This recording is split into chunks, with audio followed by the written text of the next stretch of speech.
സ്ത്രീകൾ ശരിക്കും എത്ര മണിക്കൂർ ഒരു ദിവസം വർക്കൗട്ട് ചെയ്യണം, അല്ലെങ്കിൽ ഒരാഴ്ചയിൽ എത്ര ദിവസം വെച്ച് വർക്കൗട്ട് ചെയ്യണം?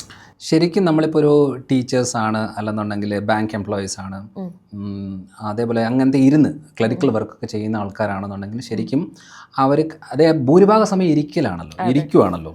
നമ്മളിപ്പോൾ വീട്ടിലാണെങ്കിലും നമ്മൾ ഫുഡ് കഴിക്കാനിരിക്കുന്നു, അത് കഴിഞ്ഞിട്ട് വണ്ടിയിൽ ഓഫീസിൽ പോകാനായിട്ട് വണ്ടിയിലിരിക്കുന്നു, ഓഫീസിൽ നിന്നിട്ടിരിക്കുന്നു, അത് കഴിഞ്ഞിട്ട് ഫുഡ് കഴിക്കാനായിട്ട് ഇരിക്കുന്നു, ഉച്ച കഴിഞ്ഞത്തെ സമയങ്ങളിരിക്കുന്നു, പിന്നെ തിരിച്ച് വീട്ടിൽ വരാനായിട്ട് അവിടെ ഇരിക്കുന്നു.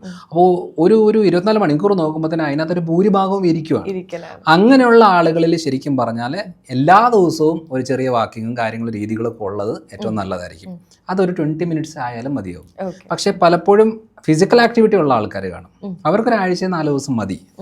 ഞാനാണെന്നുണ്ടെങ്കിൽ എല്ലാ ദിവസവും ഹാഫ് ആൻ അവർ ഇതിന് വേണ്ടിയിട്ട് ടൈം സ്പെൻഡ് ചെയ്യുന്നത്.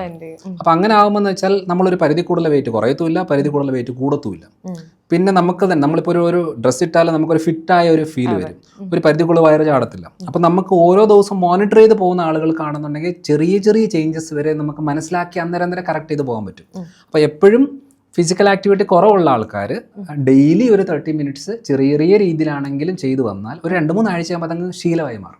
ശീലമായാൽ പിന്നെ അത് ഒരു ദിവസം ചെയ്തില്ലെങ്കിലായിരിക്കും ബുദ്ധിമുട്ട്. അങ്ങനെ എപ്പോഴും ശീലമാക്കി എടുക്കുന്നതാണ് കുറച്ചുകൂടെ നല്ലത്. അതുകൊണ്ട് മിനിമം ആഴ്ചയിൽ 4 ദിവസമെങ്കിലും ഒരു അരമണിക്കൂർ ഈ ഒരു രീതിയിലുള്ള ഫിസിക്കൽ ആക്ടിവിറ്റി ചെയ്യുന്നത് നല്ലതായിരിക്കും. ബാക്കി ഇതല്ലാതെ വാക്കിങ് കാര്യങ്ങൾ, അവരുടെ മറ്റ് ജോലികൾ, ചിലപ്പോൾ ഗാർഡനിങ് ആവാം, എന്തും ആവാം, ശരീരം അനങ്ങുന്ന എന്ത് ജോലിയും ചെയ്യുന്നത് നല്ലതായിരിക്കും. കഴിയുന്നതും സ്റ്റെയറൊക്കെ കയറുന്നത് നല്ലതായിരിക്കും.